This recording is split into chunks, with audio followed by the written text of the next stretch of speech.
Skip Weber and Weber Chevrolet. It's going to be a big year. We're resetting things. We got new incentives out there. Pricing is probably about the same as what it's been. But as we start things on the new year, we are a little bit down on our inventory because of the good December. And when they stop producing the last week of the month and the first week of this month, it's a little bit off kilter from the normal month after month production of cars.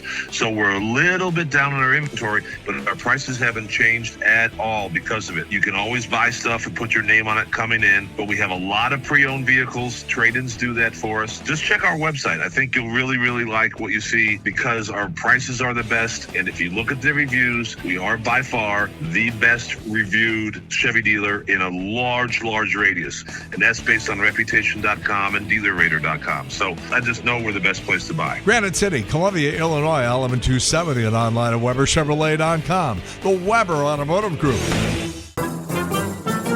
Yeah, so the Gateway National Park Foundation is announcing it's eyeing expansion. Holden Kowicki explains it's all part of a plan that's been in the works for nearly 8 decades. The Gateway to the Midwest could soon have a new look. The Gateway to the Midwest. Hello, St. Louis. This is Leslie Nielsen with a message for JC and the Breakfast Club. Good luck. We're all counting on you. All right.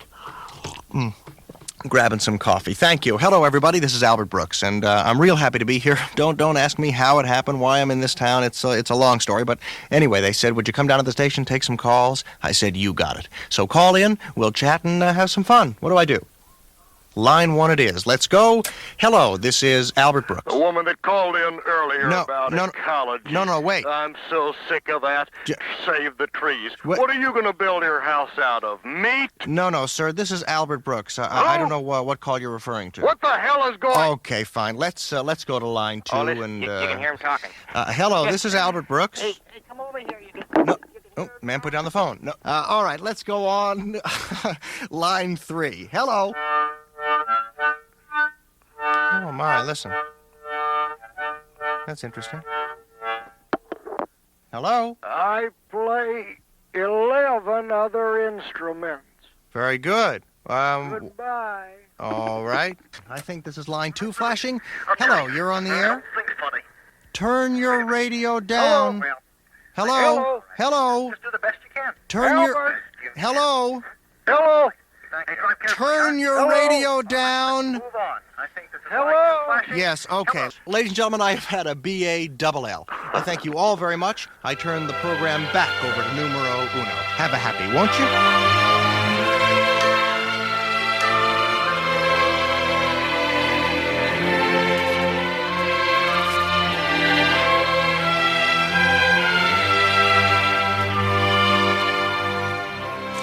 Excuse me, sir, is this the Delta House? Sure.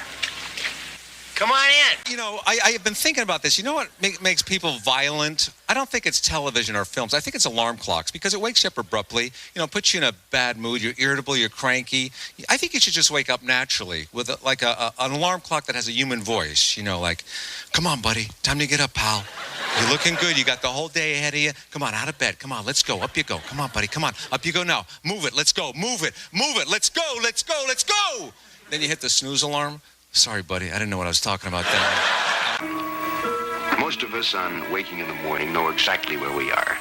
The rooster or the alarm clock brings us out of sleep into the familiar sights, sounds, aromas of home and the comfort of a routine day ahead. Not so with our young friends. This will be a day like none they've ever spent, and they'll spend it in the Twilight Zone. What is going on here? Well, latest information we have on the weather is not encouraging. Of course, we got snow coming in here, and I'm going to talk a little bit about the weather, guys, a little bit later on in the show. It's JC. We're going to be here for the next 2 hours, telling old war stories and giving you an update as much as we can on what's happening. So after a couple of inches yesterday and then a lot of snow overnight, it continues to snow across the area, and you might even have a little lull for an hour or two where you are, but that doesn't mean it's over. It just means there's just like a little pocket of dry air that gets in there somehow. But when this whole thing is over, I mean, Dave's initial forecast was 8 to 9 inches, and some places are going to get more than that, some will get less. And this is an upside-down weather forecast, too, because normally the further north you go, the more risk of snow you have. In this case, it's the exact opposite. The further south you go, the more snow you run into. And then you get down into southern Missouri, into the Boot Heel and Lake of the Ozarks and places like that, and they're going to be dealing not only with heavy amounts of snow. I mean, they're talking about Lake of the Ozarks with 12 to 18 inches. And then you start running the risk right at the Arkansas border of ice, and you don't want to know. I have a very good friend who lives in Greenville, South Carolina, and I've been talking to her every day because when you watch, for example, the Weather Channel, and they show how this storm is going to traverse the country and it's going to end up, before it goes out to sea, it's going to end up over South Carolina, and the bullseye for the worst part of this storm is directly over Greenville, South Carolina. There's a big, very, very dark red circle over the top of Greenville. And I keep calling her, do you have a generator? No. Can you get out of there? No. And she's just going to have to ride the darn thing out. A little over a year ago, her house was completely surrounded by water because if you remember that hurricane that went through and just started wreaking havoc in the Carolinas, and her house was completely engulfed in water. Her pool was underwater, everything. I mean, she had to deal with FEMA and the insurance companies and all that sort of stuff. I have a very good friend who lives on the Jersey Shore, just about a block off the actual, beach. And when the hurricane went through there about, 6 or 7 years ago? Hurricane Sandy went up the coast, and he ended up completely underwater. He had to rebuild his house, and they had to put it on stilts. The government and the insurance company and FEMA said, before we can do anything, you got to raise this house. And so he had to raise his house, I don't know, something like to like 8 or 9 feet off the ground. So you can run, but you can't hide, By the way, lest you think I'm just cruising through all of this here in Central Florida, forget it. I mean, the temperature's been close to 80 the last couple of days, but that all ends tonight, and we're going to be looking at temperatures around here in the 50s, overnight lows, getting down near freezing, and that sucks. That's not what I signed up for. As far as St. Louis is concerned, the snow will be tapering off throughout the course of the day today. But then the snow might not even be the biggest part of this story because normally, we were talking about it the other day, normally as soon as something like this happens, people go flocking for Art Hill. And it is very funny, by the way, to watch all these newscasters who have never even set foot in St. Louis, but they get hired here. And then they're stumbling around the newsroom and going, hey, who's Art Hill? I hear everybody talking about Art Hill. Does he have something to do with the weather? Who's Art Hill? We should try to get him on the show. It's like, no, dummy. But anyhow, I'm not sure. I was about to say that this would preclude people from going to Art Hill, this weather forecast with the wind and the cold and everything. But you know what? After watching that Bears game in Chicago weekend after last, and those guys standing with their shirts off with just steam coming off their heads. I don't know. There might be some nuts out there who will still go out there. Anyhow, tonight, after a blistering high today of 14 degrees, 4 below tonight with 15-mile-an-hour winds. So that's going to make your wind chill factor, 30, 35 below, somewhere in there. The sun will be out tomorrow. You're probably going to have a day off. I just can't imagine how, particularly the schools and the buses and the parking lots where everybody's parked and everything, I just can't imagine how that stuff could all be ready by tomorrow morning. So I think everybody's going to get a day off tomorrow, or at least most people will. High of 16, it's what the weather forecasters call ineffective sunshine, meaning there's not going to be a cloud in the sky tomorrow, but the sun will be out. But it's just not. It's like I'm hot as hell out here, but I can't battle this Arctic blast. So 16, and then low tomorrow night 7. 33 for the high on Tuesday. I can get some melting, except Tuesday night we're right back down to 3 degrees. Wednesday 26 and 8. Thursday 27 and 11. Friday, 24 and 8. Saturday, 25 and 12. And I don't have the heart to go any further than that. We're supposed to play baseball in St. Louis in like 65 days. This is really, really unfortunate. And, all kidding aside, even though this snow was and continues to be the real powdery kind, as opposed to that really heavy wet snow that is real easy to make snowballs with and snowmen and stuff like that, this is the opposite. This is the real powdery stuff, which with the wind has a tendency, obviously, to drift. And I can't remember the last time we were talking about snow drifts in St. Louis. When I was a kid, we used to have them in Chicago all the time, and then I was working in places where I went to school in near Rockford out in DeKalb, and then I lived in Rockford for a while, and there, yeah, you get snows, you get drifting all the time. And but it's been a long time since we've talked about drifting snow in St. Louis, but that probably will be an issue. But anyhow, what I was saying is, even though it's the real powdery stuff, there's still going to be a lot of people who are going to lose power. And with temperatures like this and no power, I don't know what the hell people are going to do if you don't have at least a fireplace or a generator or some place to go, a neighbor, or when I lived in Olivet, my power was out from that tornado that went through, and I lost power for, I want to say it was 6 days, and it was the opposite there because, talking about the heat was just, even if you go in the basement, it didn't help. But then we had another ice storm, everybody remembers that went through. And a lot of people lost power, as I did too. At least they had a fireplace, so that helped a little bit.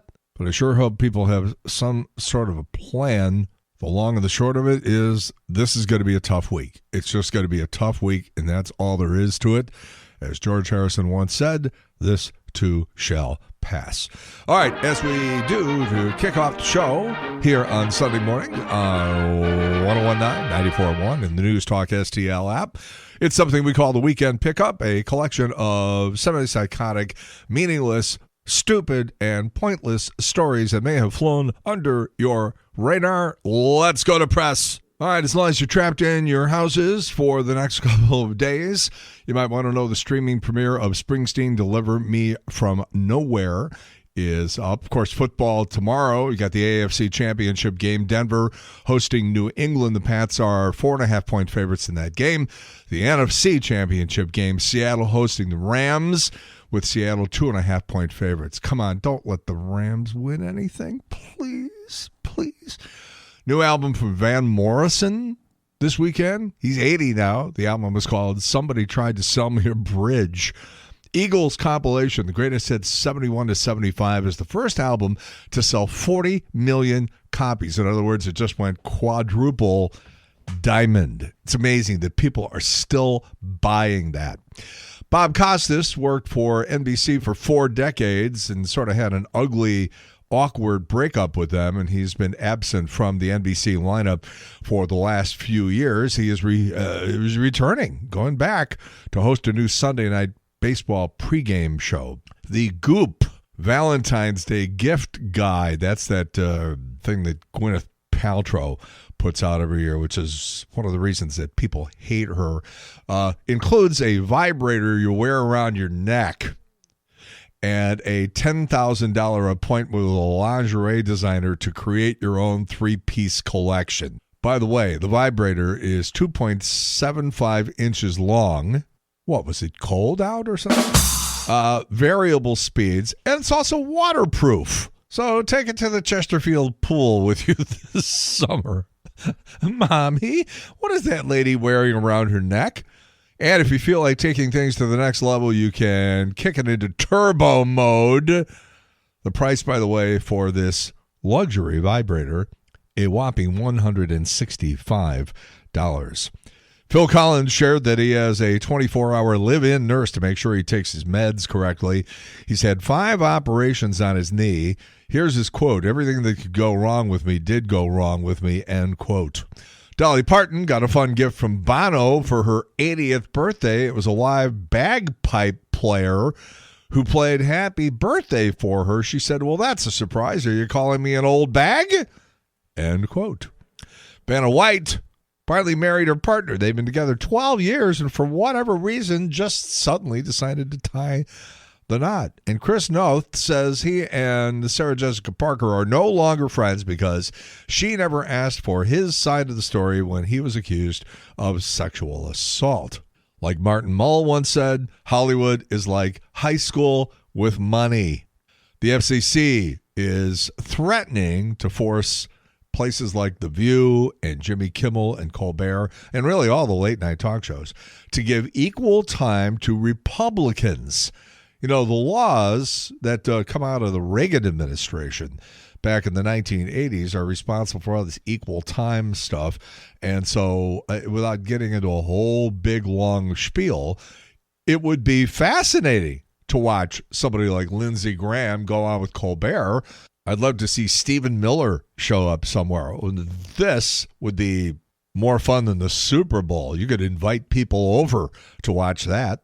Beach Boys are going to release a box set containing material, much of it unheard, from the Beach Boys Love You album. And there was an album that they never put out called Adult Child. So it sounds to me like the Beach Boys are dumping a lot of stuff that didn't have any commercial appeal, and they figure maybe now you'll buy it. Have you heard of house burping? House burping. It's when you open your windows and doors to let the stale air out. Common times to do it include the first thing in the morning, right after you cook, and right after people visit. House burping. If you open all the bathroom doors and windows in your house, is that a house farting? These are the things I worry about when I travel. A Delta plane had to return to the gate after really, really awful fluids leaked through the exterior of the plane and soaked a passenger. You're just sitting there minding your own business, eating your little bag of pretzels, and all of a sudden you're soaked with something from the plane. Pilot said the passenger is okay, but they might need to buy him a new pair of pants. I get it. A list is going viral of weird things Goodwill does not want you to donate. Broken stuff, wet stuff, bowling balls, waterbeds, hot tubs, tires, oxygen tanks for scuba diving, and old newspapers. Not really sure that people who shop at Goodwill do a lot of scuba diving, but that's just me. I could be wrong. New survey says 38% of women who read steamy romance novels fantasize about those characters in bed. That's how Fabio got started. And a 21-year-old guy in Florida was caught using his phone to film under a girl's dress at church. And then you have this lame brain. A 24-year-old guy in Kansas City was caught selling cars on Facebook Marketplace, then stealing them back and selling them again.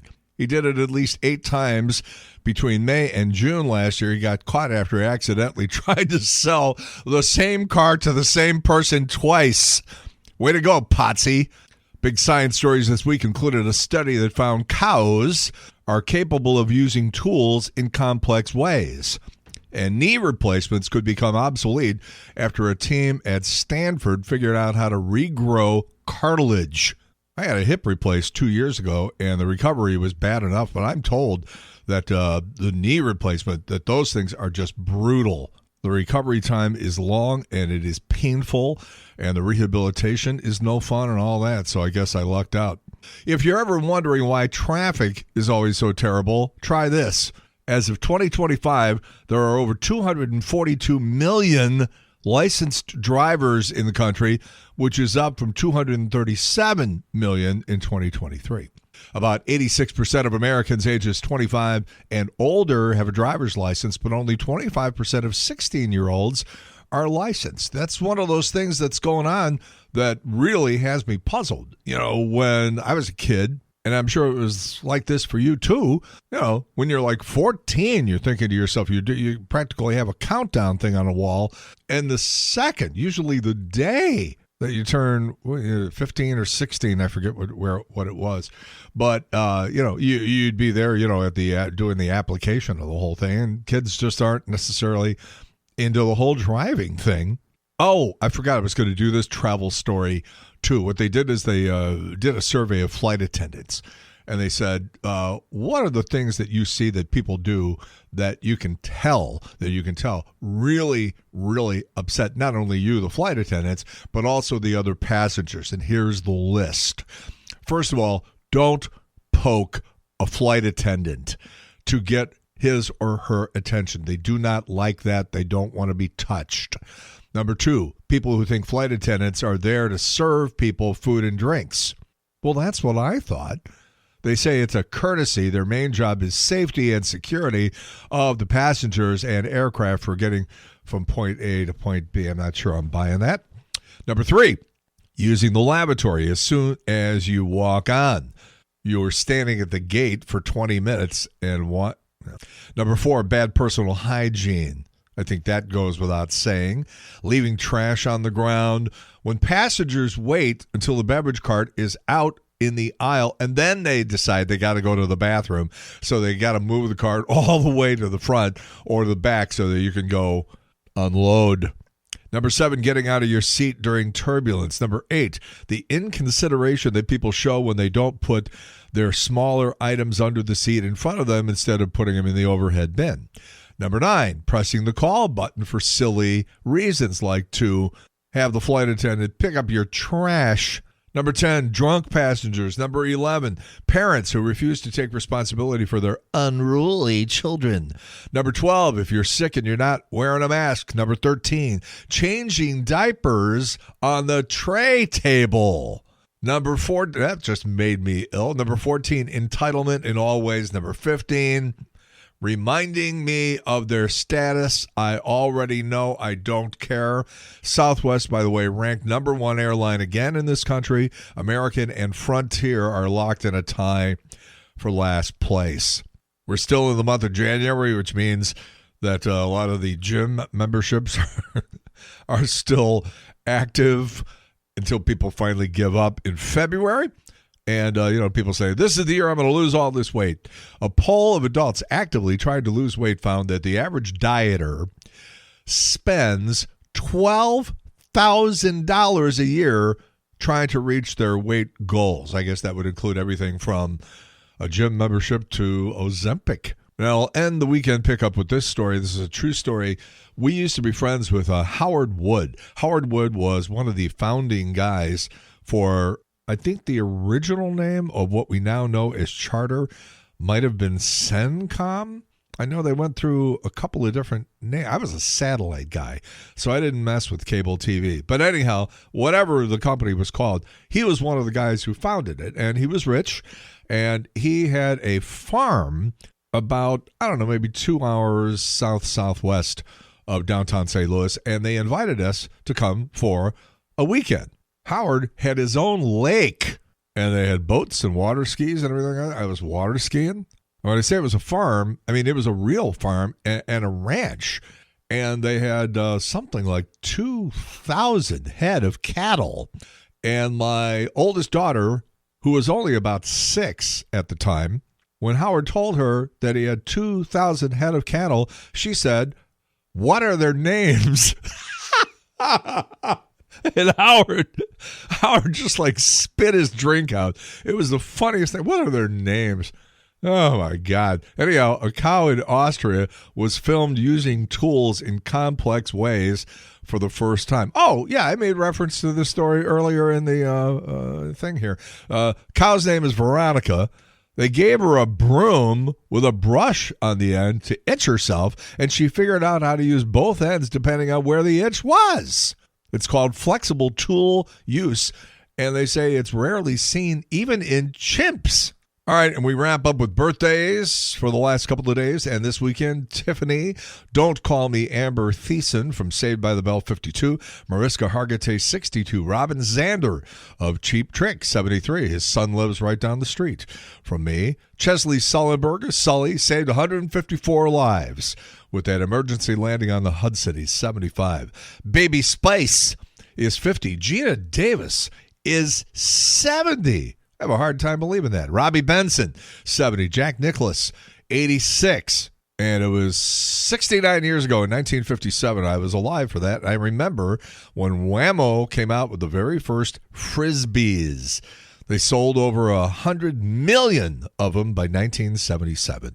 All right, that's it. The weekend pickup. That's how we start JC's Sunday Showgram here on 1019, 94.1 and the News Talk STL app. Radio?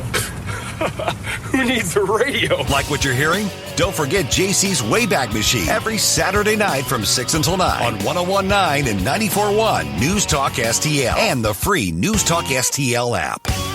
Radar weather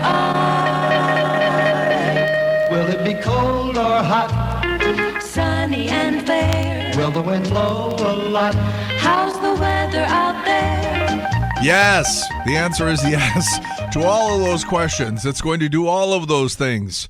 Like I said a little while ago, it's a pretty good chance you're going to have a day off tomorrow. I just don't know how they could possibly get everything squared away. And even, like getting the school buses out of 8, 9, 10, 11 inches of snow, whatever it is. And then in the rural areas and in those pockets where the snowfall is going to be even heavier than that, I just don't imagine how they're going to be able to get all of that stuff ready for tomorrow morning. And especially with, temperatures below zero and everything, I think very, very little chance there's going to be school in the Midwest region tomorrow and maybe even Tuesday. It's really hard to tell, but it's going to be a rough week. It's just going to be a rough week. How would you like it if a person unknown to you showed up at your work, stood above your desk, and became very, very critical of everything you were doing? I don't like the way you have those papers stacked. What kind of pen are you using for that? What happened to your TPS reports? They were due yesterday. How would you like it if somebody, just a random person, came in and just began to belittle the job you were doing? This is at the heart of my observation about what a lot of you do. And when I say you, I'm talking about primarily the people on social media who we already know for the most part are goons anyhow. I mean, they ruined Facebook. Facebook used to be sort of fun.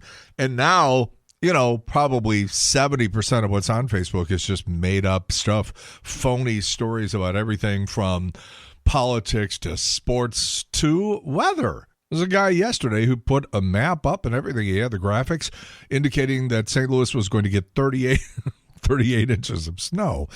And, right away, something doesn't appear right. But I'm just talking about your daily run-of-the-mill internet user, social media user, who is just so self-righteous and dismissive about weather, and especially weather forecasters. We've talked about this before. People want weather to be an exact science, and it's not. Let me give you an example. Even 30 years ago, it was believed that it was impossible to determine the path of a hurricane.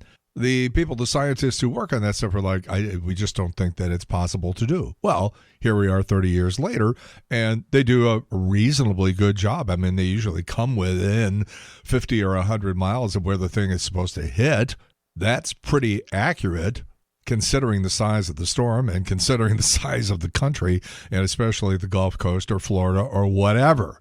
Someday, somebody might invent something to predict earthquakes, but you can't do it now. How come you didn't warn us about the earthquake? Because we don't know how. We don't have the science yet.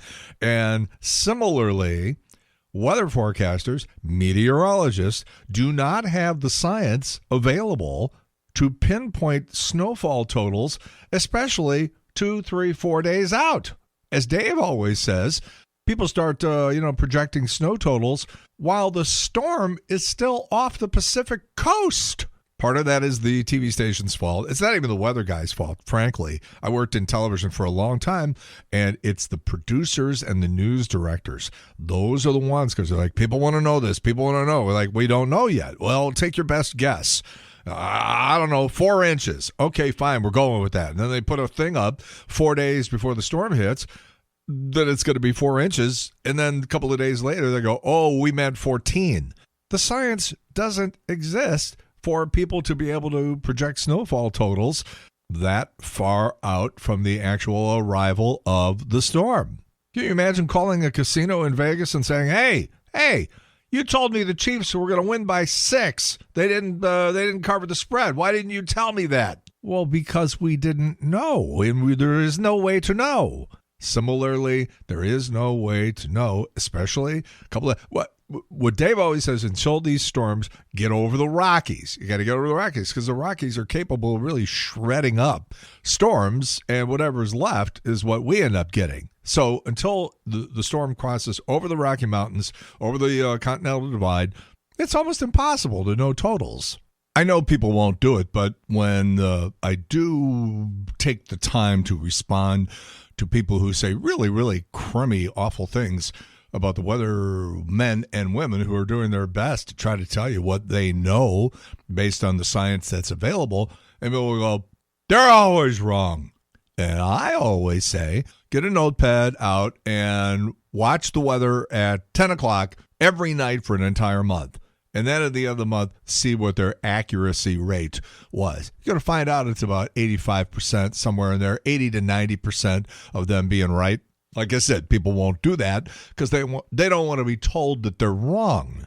You go back to the blizzard of 82, which was, in a lot of ways, like the phrase says, the perfect storm. Everything that could go wrong with regard to that one did. And you got to remember, the world was a completely different place in 1982.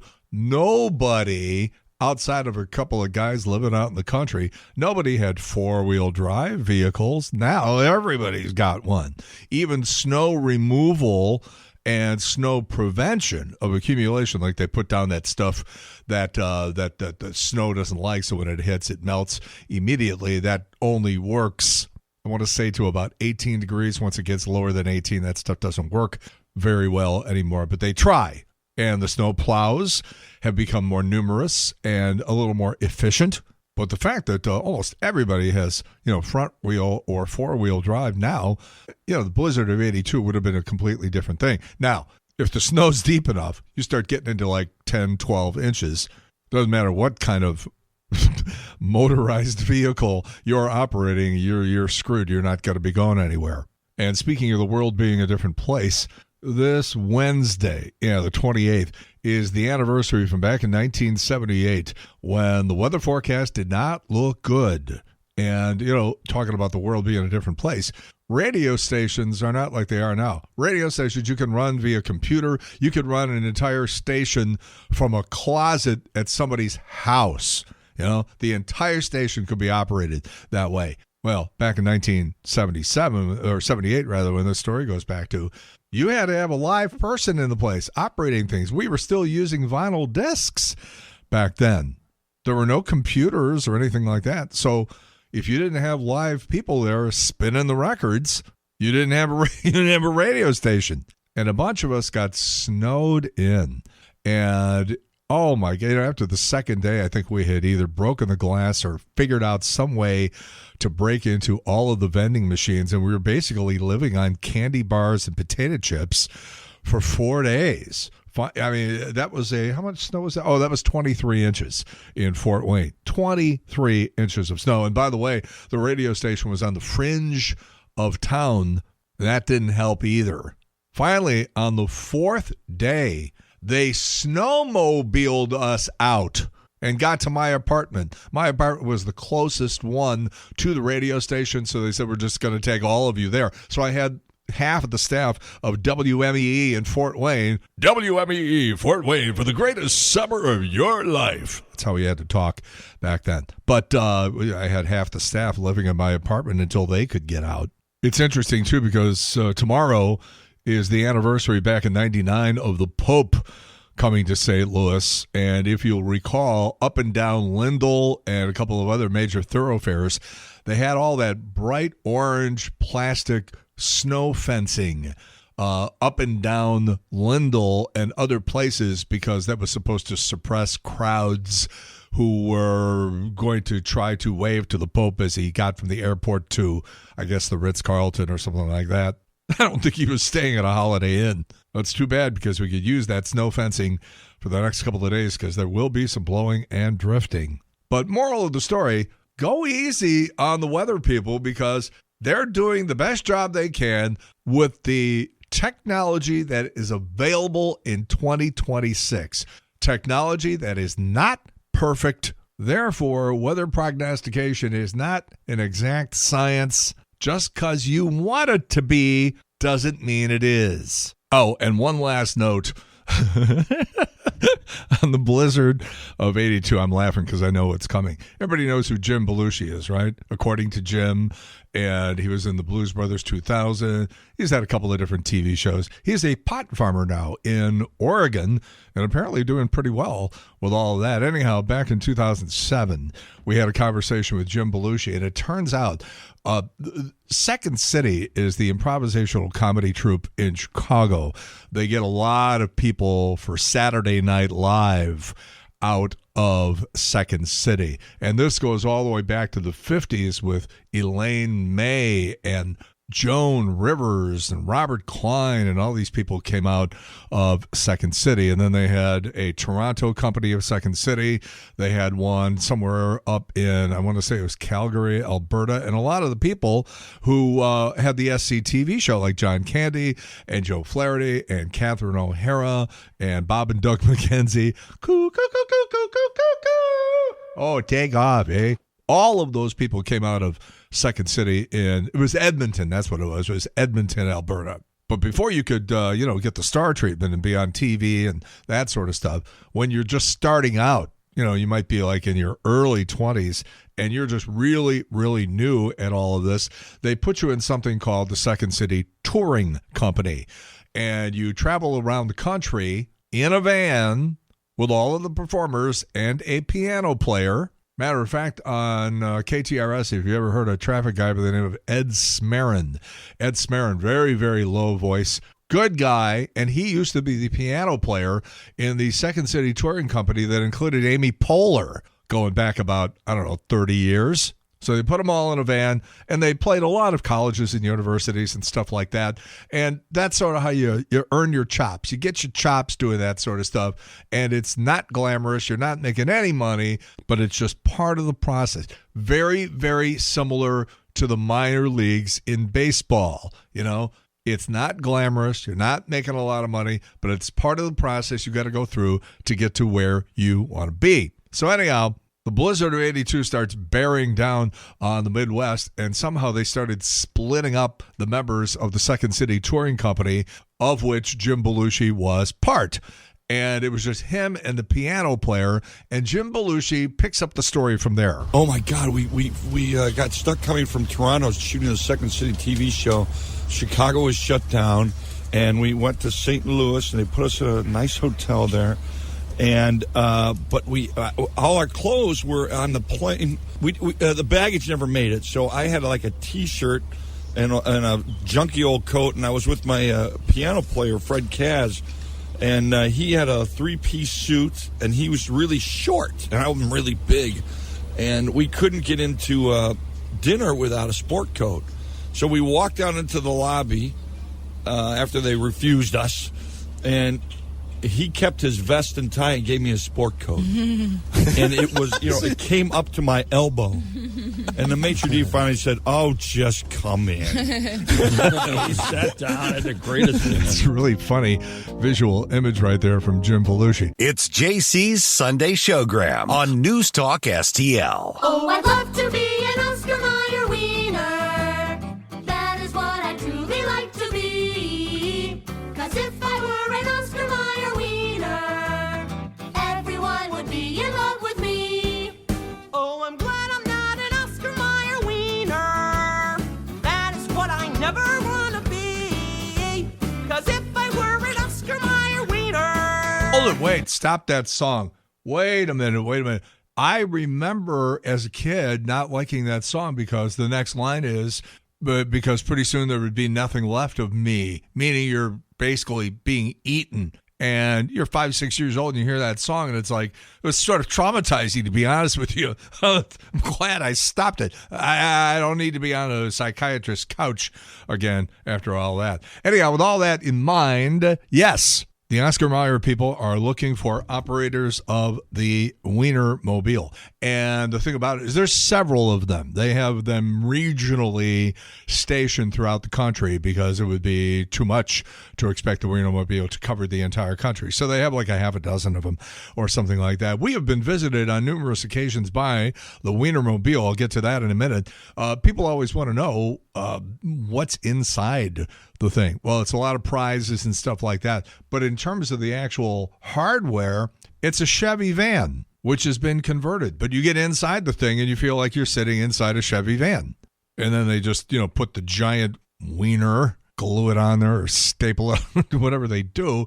And then they put two young people in, a man and a woman, and they have an entire list of places that they're supposed to go. And they show up at community events and high schools, fairs and festivals and things like that. And on occasion, radio stations. By the way, they've heard all the jokes. So don't go up to the wiener wagon and try to tell your joke because they've already heard it. They tend to hire pretty squeaky, clean-looking kids, very Osmond-esque. But if you have somebody in your family or just somebody in the neighborhood, some young person that you think would be great, and what an experience, by the way, because you get to see the country on somebody else's dime. You're getting paid the whole time, and really what you do is you make people happy because you show up and you give out free hot dogs and wiener whistles and T-shirts and other swag. Not a bad job. You don't have to sleep in the wiener wagon, by the way. They let you park the thing in a hotel parking lot, and then you actually get to shower and change clothes and things like that before you go out the next day. Like I said, not a bad job for somebody who's 21, 22 years old. You go to the Oscar Mayer website, and all of the details are there. Now, back in the day, the St. Louis Blues had a player by the name of Peter Zezel, very, very popular St. Louis Blues player, and he was a handsome guy. He was dating one of the salespeople at our radio station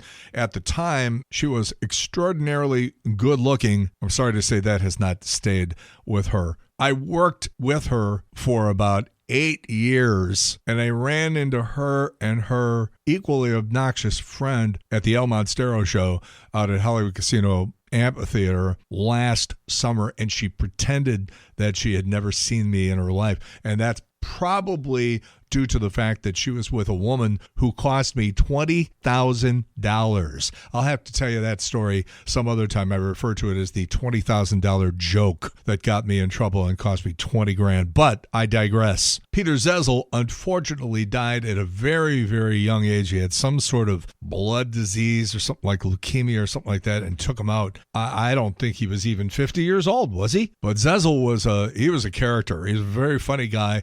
Really, really liked to have a good time. And one day we had him in the studio live for the old Breakfast Club on 93.7 KSD, the classic rock station at the time. And the wiener wagon pulls up, and Zezel, along with fellow blues player Mike Lawler, decides, I got to get behind the wheel of this thing. So we had a wireless microphone, and we hit the road. All right, how many other radio stations in St. Louis can say, we're live from the wiener wagon? All right. Who are the wiener wagon people? Susan, are you one of them? I sure am. And Susan, where do you come from? We come from Dallas. And you drove, I'm just picturing the wiener wagon like, coming up I-55 or something. You pretty much just drive this thing around the country, huh? We sure do, Southwest. So there's regional wiener wagons? There sure are. There's 5 regions. So there's somebody just like you driving around like in Florida or something, right? Yep. Now the question obviously becomes, how does one arrange for a job driving the wiener wagon around the southwestern portion of the United States of America? Well, you apply to the headquarters in Madison to be a Hello, wiener wagon headquarters? Do you have any applications today? And you major in wienerology, of course. Wienerology. Yeah, we knew some girls in college, as a matter of fact. Come here. Here, we have a flight. Let's let Zezel get over here because Zezel and Lawler from the Blues are here. What's your name? Susan. Susan, and you're here because? I'm on my way to work, and I thought I'd stop by because I haven't seen a big weenie for a long time. Peter, Blues locker room, you think we can arrange something? You've never seen the wiener wagon even when you were little? Never. No, this is something. Yeah, Mike, did the wiener wagon come to Canada when you were growing up and you were a little kid? No regional drivers in Fort Erie, Ontario.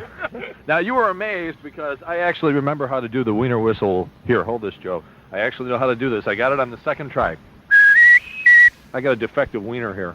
Yeah, Zezel, this has got to be, out of all the promotional things that the St. Louis Blues and all the other professional athletes and St. Louis gets asked to do from time to time. This one's got to rank right up there somewhere. Definitely. It ranks probably the number one right now. I want to know if Susan wants to ride on the weenie. You can say, you can go back to practice today and say to Hully, yeah, you got 45 goals, but you weren't in the damn wiener wagon like I was. You go give him a hard time. This is the definition of too much free time. What's your name? Dan Hershey. And Dan? No, Hershey, that's a different one. You got a giant Hershey bar on wheels. You do that somewhere else. What are you doing over here? Hiding out from work right now. Blues fan or weenie fan? Weenie fan, you know. Weenie fan. We should get Susie, the TWA flight attendant, to serve us these delicious Oscar Mayer. Yeah. Flight attendant, first class. Come on aboard. Come on, Susan. Here, we'll make room for you. I'm going to come in here behind Joe here. Like that movie we rented. Remember that time with the flight attendants, you know? You can stay right there. I'm just going to come over here. What's that? So the flight attendants and the big weenies. Yeah. Oh, fine. Yeah, not too many phallic jokes today, huh? What's that? You want to sit on my seat? I don't think that's possible, Susan. Yeah, you barely know me there. People got to give you kind of funny looks when you pull up in this thing, but that's part of the whole idea, too, isn't it? Exactly. When people look at you funny, they also remember it, and so that's part of the whole idea of the vehicle. Right. All right. Now, who's going to drive? Who are we going to let drive? Does there have to be a licensed weenie guy? Drive it if you want to, JC. You can drive it. I want Zezel driving. Zezel with Lawler as co-pilot. Peter, you want to give this a try? All right. Is it a stick or automatic? It's an automatic. It's an automatic. Can you do that? Yeah, we can do it. All right. Before we actually pull away, Susan, our TWA flight attendant, has something she'd like to add here. Good morning, ladies and gentlemen. On behalf of KSD and your entire crew, we'd like to welcome you aboard the Oscar Mayer Big Weenie. In command of our ride this morning is Captain Mike, assisted by First Officer Pete. We invite you all now to please sit back, relax, enjoy the ride. Thank you. Yeah. Hey, I need a magazine. On behalf of KSD and your entire crew, I'd like to thank all of you for riding with us today on the Big Weenie. We hope you come back and ride with us again real soon. Okay. Goodbye. Thank you.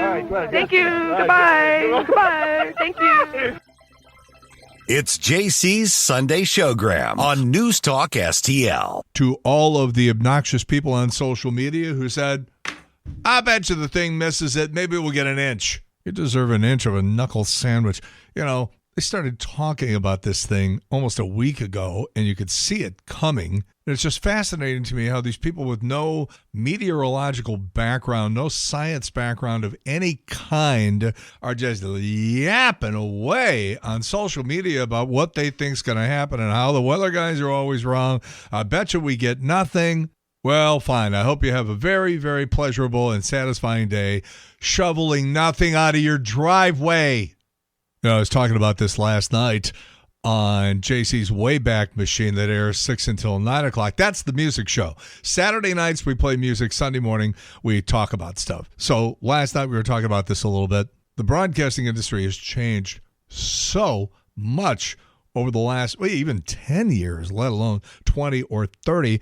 Because back in the day, if you wanted to do a radio show from someplace other than the radio studio itself, there were engineers and the phone company was involved, or you had to have a giant truck with a mast that went up like 30 feet in the air, like when we broke into Mike Bush's basement on his birthday back in the 80s. Now, if you have a laptop and the internet connection and a microphone, you could do a radio show from the moon as long as you had those things. But the way things used to work when I would do all those movie junkets in Hollywood and New York is you would fly out of St. Louis on TWA on Friday. I think I had like an 11:30 flight. You'd get to Los Angeles. It would be early afternoon, and you maybe would take a nap.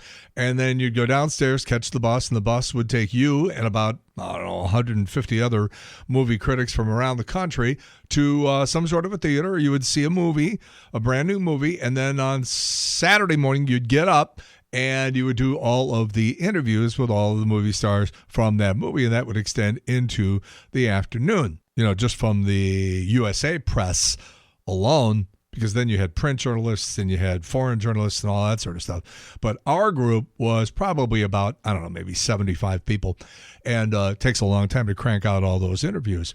So then you would go downstairs, and there'd be another bus, and you go see another movie. And then you get up Sunday morning, do the interviews, fly back home, and I'd be back on the air on the radio show on Monday morning. Usually, every once in a while, they would stack them so they would add a third movie. And I was like, well, I got a radio show to do on Monday. I can't keep missing my radio show. That's no good. So they found me a studio in Culver City, California, just outside of Los Angeles. And when I walked in the first time, I was looking around going, why do you have all these pictures of Casey Kasem all over the place? They're like, oh, because the studio you're using, that's where he does American Top 40. It's like, get out of here. What time does he come in? So usually like maybe 8:30, 9 o'clock. And with the time difference, that was right about the time we were going off the air, St. Louis time. Here's the man himself. Well, this is Casey Kasem, along with JC, saying hi to you, Karen, and to Schlanger, and also to Misha. Hey, how are you? Well, great. What a nice surprise here to be able to speak to St. Louis. Last time I was in St. Louis was for the David Letterman show, and we were at the Arch there, right? Right. Casey and I were on the Casino Queen doing a live shot back for Letterman, and Casey was on it was the Pants Across America. That Pants Across America. He does some dumb things. Where were your stops? You went to St. Louis, and where else? Yeah, and then the Fate up in South Dakota, right? And then Las Vegas, as you mentioned, and St. Louis. I'm trying to think of the other places. I can't remember them all. You ended up out here, didn't you? Yes, that's right. We ended up here, and then I think the Grand Canyon was one of the stops. Oh, that's it. Oh, that was awesome. How could I forget that the Grand Canyon? I mean, that's the most awesome thing I've ever seen. Yeah. I'm surprised to see you here this early in the morning. Are you getting ready to record your show? Yeah, we're doing our special. We do 3 specials a year, counting down the year-end hits, because we do three different countdowns, and then the daily 5-minute show, and then I'm doing the Nick at Night countdown again this year for the 9th year, for their top 25 shows, and then the video show for VH1, counting that down too. So it's a busy time. Casey, what do you think? You walk into work on a Monday morning and you see JC in your studio. You got to think, oh, God, it's another Monday. No, I just thought I was fired. That's all. Thank you very much for coming by. JC, what a pleasure. And everybody in St. Louis, happy holidays. You too, Casey. Casey and JC. I like the sound of that. Yeah, quite a departure, by the way, from the way a lot of people know Casey Kasem, because number 1, American Top 40, but a very, very strong number 2. Now, we're up to our long-distance dedication. And this one is about kids and pets and a situation that we can all understand, whether we have kids or pets or neither. It's from a man in Cincinnati, Ohio. And here's what he writes. Dear Casey, this may seem to be a strange dedication request, but I'm quite sincere, and it'll mean a lot if you play it. Recently, there was a death in our family. He was a little dog named Snuggles, but he was most certainly a part of... Let's start again. From coming out of the record. Play the record, okay? Please. See, when you come out of those up-tempo goddamn numbers, man, it's impossible to make those transitions, and then you got to go into somebody dying. You know, they do this to me all the time. I don't know what the hell they do it for, but goddamn it, if we can't come out of a slow record, I don't understand it. Is Don on the phone? Okay, I want a goddamn concerted effort to come out of a record that isn't a fucking up-tempo record every time I do a goddamn death dedication. Now, make it, and I also want to know what happened to the pictures I was supposed to see this week. This is last goddamn time. I want somebody to use his fucking brain to not come out of a goddamn record that is, that's up-tempo, and I got to talk about a fucking dog dying. That's got to be one of the most famous outtakes in broadcasting history, although I do like Bill O'Reilly's, That is it for us today. Okay, I don't know. Whatever it is, it's not right on the teleprompter. I don't know what that is. I've never seen that. No, there it is. We are going to do Sting, yeah. Okay, but... Now, I can't read it. There's no words on it. Okay. Ready? Sure. There's no words there. To play us out. What does that mean, to play us out? Sting is going to do... It's a video. Sting video. What is... For credits. I don't know what that means, to play us out. What does that mean? To end the show? Yeah. All right, go. In 5, 4, 3. That's tomorrow, and that is it. Okay. In 5, 4, 3. That's tomorrow, and that is it for us today. And we will leave you with a... I can't do it. Okay. We'll do it live. Okay. We'll do it live. F*** it. Do it live. I'll write it, and we'll do it live. F***ing thing sucks. In 5, 4, 3. That's tomorrow, and that is it for us today. I'm Bill O'Reilly. Thanks again for watching. We'll leave you with Sting and a cut off his new See, album. now in the Take it television away. business, that's called an outtake. Radio, too. Those are called outtakes, which means it never got to air. Nobody ever saw it. Nobody was supposed to see it. But, the engineers are like, okay, I'm holding on to that. Nobody tell Casey, nobody tell Bill, but we're holding on to these. We'll play these at the Christmas party. And then somehow they get out. Oh, you know what I should play here? You know what I should play? Let me check and see if I still have this in here. Hold on. Oh, God, yes. Here it is. Here it is. Okay, for those of you who were around in the 1980s when the Big Red, the Cardinals football team owned by Bill Bidwell, packed up and left St. Louis for Phoenix, and it just had a devastating effect on sports fans and on the economy and just on the overall prestige of the city of St. Louis. And it was all really because he wanted a new stadium. Bidwell wanted a new stadium. The mayor of St. Louis, Vince Shamel, wanted the stadium built in St. Louis City. Gene McNary, the county executive, wanted it built in the county. McNary's plan, by the way, was to build it on a floodplain out near, well, I guess you say the other side of Highway 70 near the Riverport complex. And that area was underwater during the flood of 93. That wouldn't have gone over very well. But the mayor wanted it in the city, and McNary and Shamel were just constantly going at one another. And consequently, Bidwell was like, well, I ain't staying around for any more of this bickering. I'm going to Phoenix.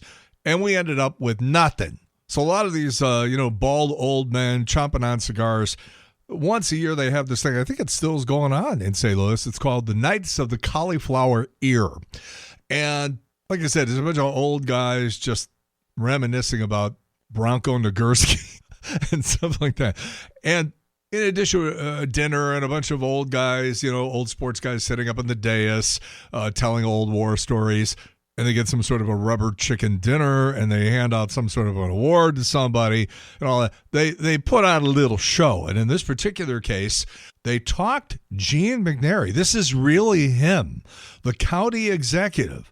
They talked him into singing this song, and they had a video that went with it that was on a big jumbotron inside this Knights of the Cauliflower Ear deal. Well, the guy who was the engineer was a friend of mine, so he took a copy of it, and he gave it to me. This was never supposed to be heard by anybody outside of those 500 or 600 guys that were attending that dinner, right? And when I played it on the air regularly, they were not happy, but they couldn't stop me. But if you wonder why so many people in St. Louis still hate me, it's part of the reason why. Because of as soon as somebody said, "Well, you can't do that," well, it just made me want to do it more. So you'll really appreciate some of these references if you were around during that period in the 1980s when we lost our football team. Ladies and gentlemen, I present to you former county executive Gene McNary. 36, 24, 36, hike!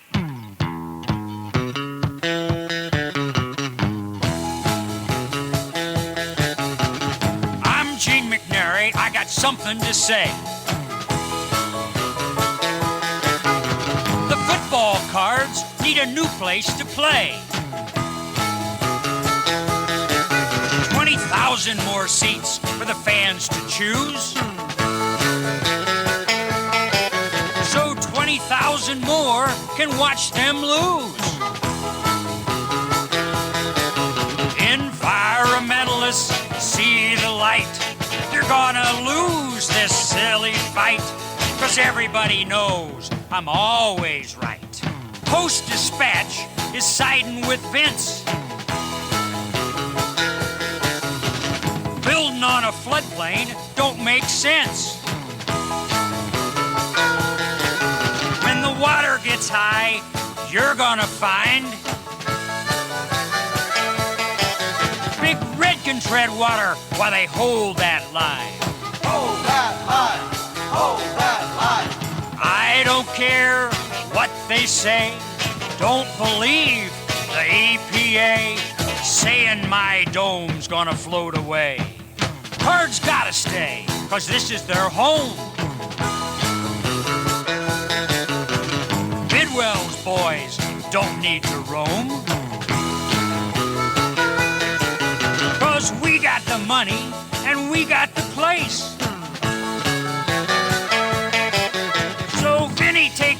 me and get out of my face.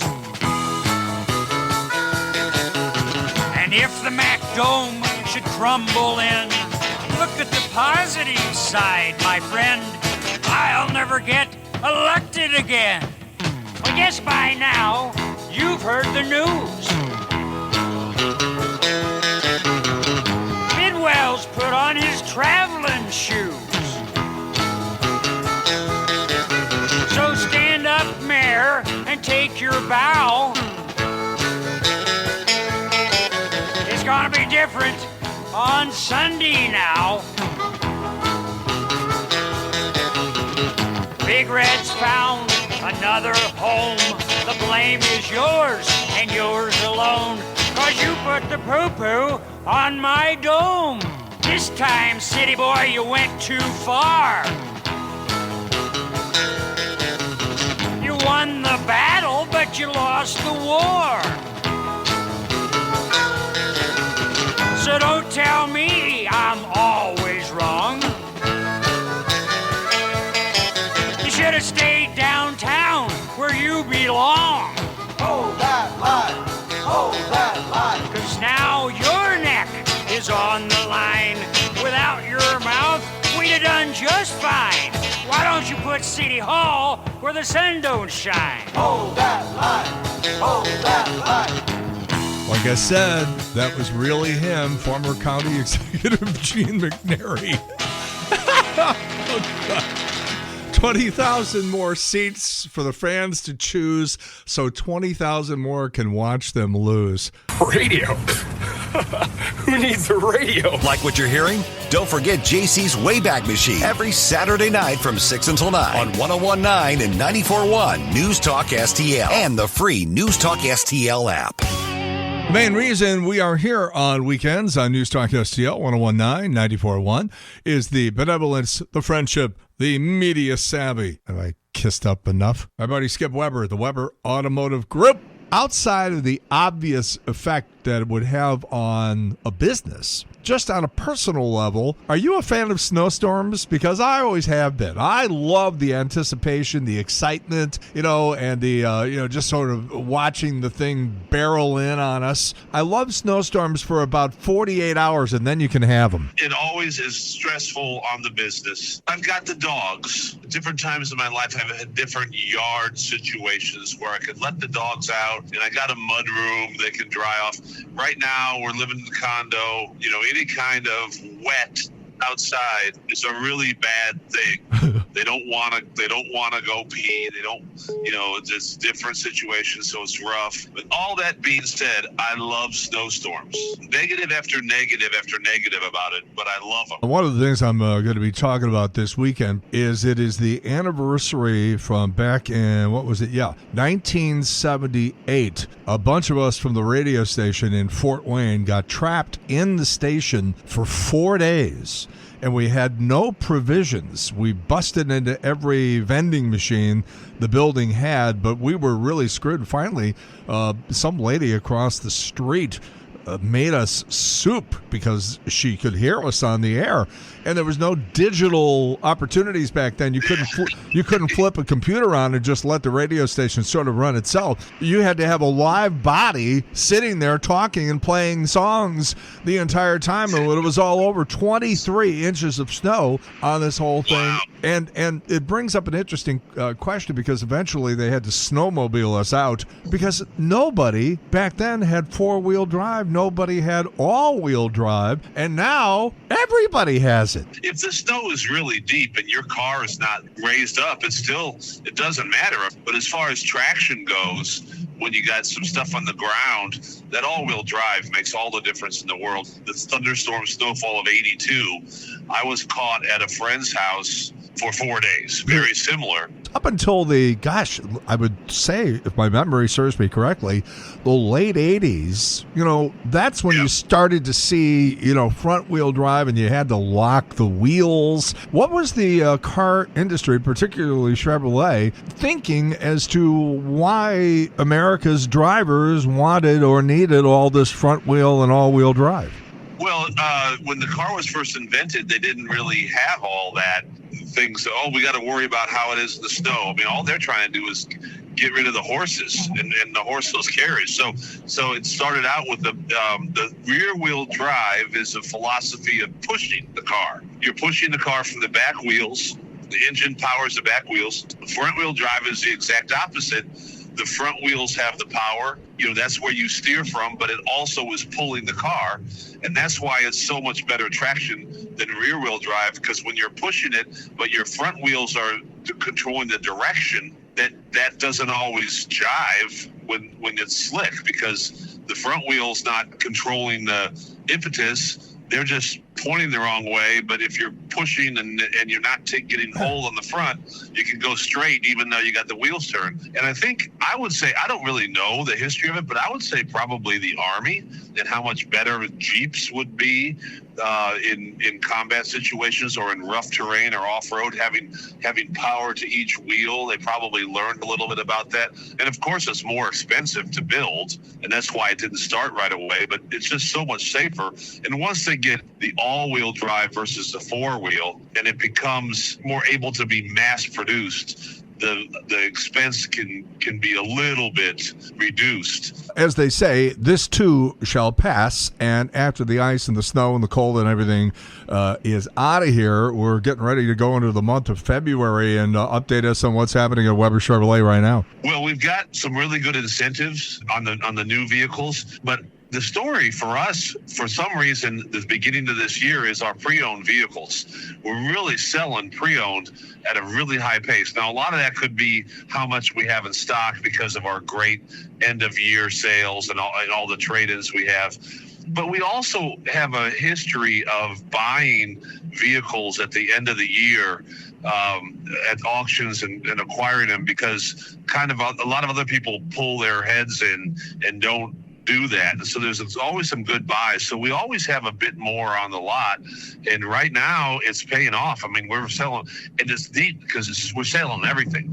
10, 12 years ago, the only thing we would buy or keep if we traded in would be GM cars. But now we have the ability through what they call Car Bravo, we can certify everything. So if you are looking for a Honda or a Toyota or a Ford or a Jeep or Nissan or Mazda or anything, chances are we've got at least one or two of them to choose from. We'll buy anything good that we can fix up and resell.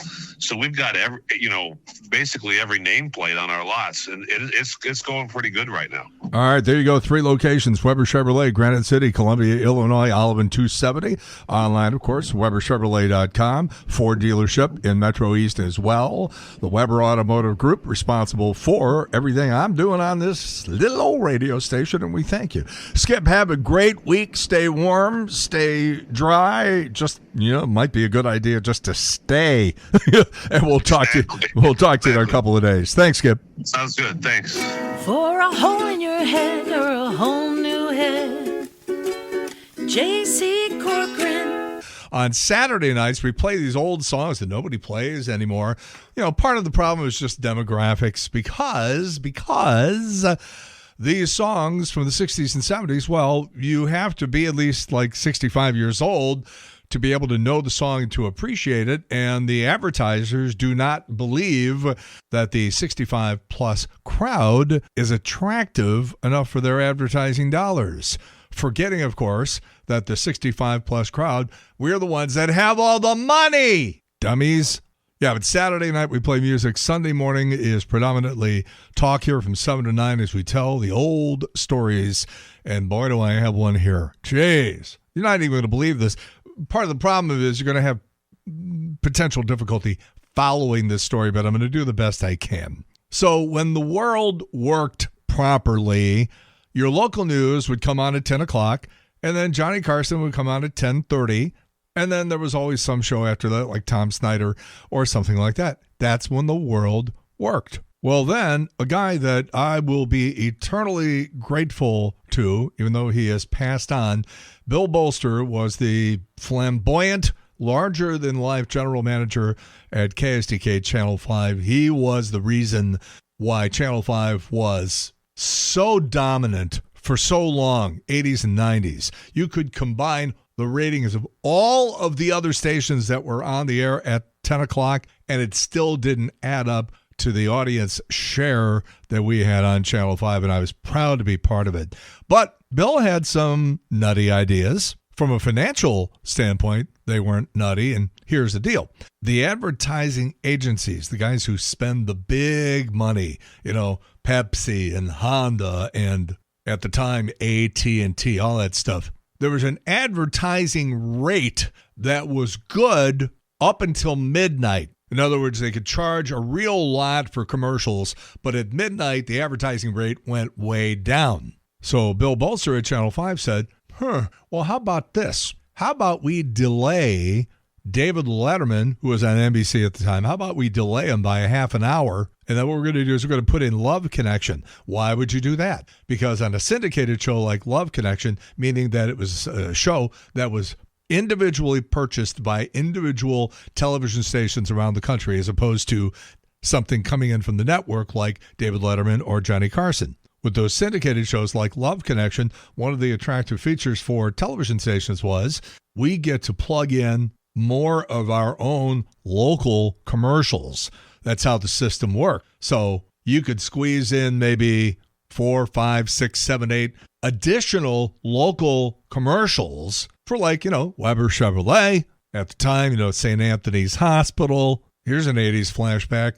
Godfather's Pizza.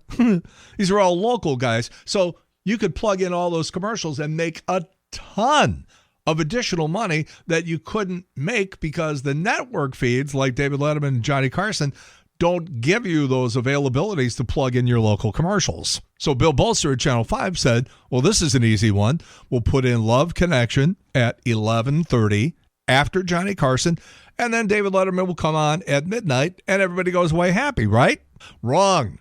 Not David Letterman, who heard about this and called up Channel 5, and these two got into a screaming match, going so far as to criticize and ridicule one another's colleges.